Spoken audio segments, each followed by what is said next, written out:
للمدرسين، تعملوا ايه لو عرفتوا ان ولاد او بنات معاكم في المدرسه بيفتحوا مواقع اباحيه؟ احنا كمدرسين محتاجين نتفق ان فضول الولاد مهم، لكن بيروحوا يدوروا على المعلومات ازاي؟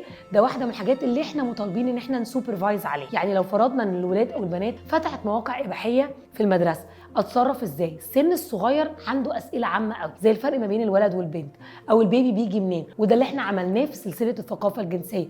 كتاب اتخلقت بجسم عجيب بيقول ان جسم الولد غير جسم البنت، وده بنشجع الاهالي جدا انها تقراه مع اولادها وبناتها. والسن الاكبر شويه بيسال اسئله زي ماما هو البيبي بيجي منين؟ لكن لازم نتفق ان لو انا ما ردتش على الاسئله هيروح يدور بره، والممكن المصادر اللي يرجع لها ما تدلوش الاجابات الصح، او على الاقل اللي مناسبه واللي احنا عايزين نقولها لاولادنا وبناتنا. عشان كده واحده من الحاجات اللي المدارس بتعملها انها بتحط سكيورتي لوك، انه الحاجه تبقى بتتفتح من المدرسه وبيجوا لهم نوتيفيكيشن ان في حد فتح. وهنا بيقول لنا الاحتياج اللي موجود عند الطلبه النهارده ان احنا نجيب متخصصين يتكلموا معاهم عن التوبكس دي، ونشجع الاهالي انها تفتح الكلام. تعالوا نتفق لو هنكمل نقول هنفتح عينيهم، الولاد هتفضل عندها الاسئله وهتدور تسال بره، ولو انا ما كنتش مصدر الاجابه هيسالوا حد غيري. عشان كده تثقيف المدرسين بكورسات توعيه عن ازاي يردوا اساسي، تثقيف الاهالي والطلبه اساسي. لكن السؤال دايما اقول لهم ايه؟ والثقافه الجنسيه عندنا ليها 5 كلمات.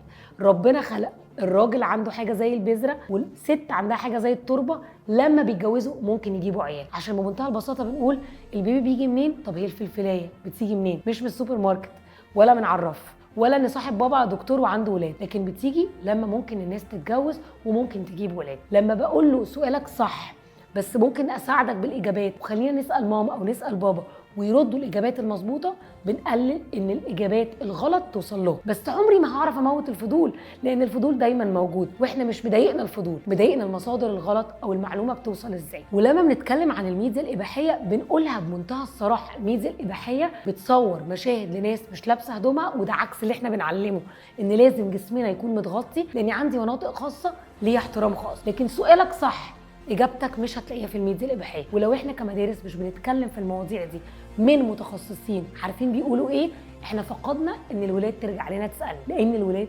هتسال. بس الفكره كلها بتسال مين؟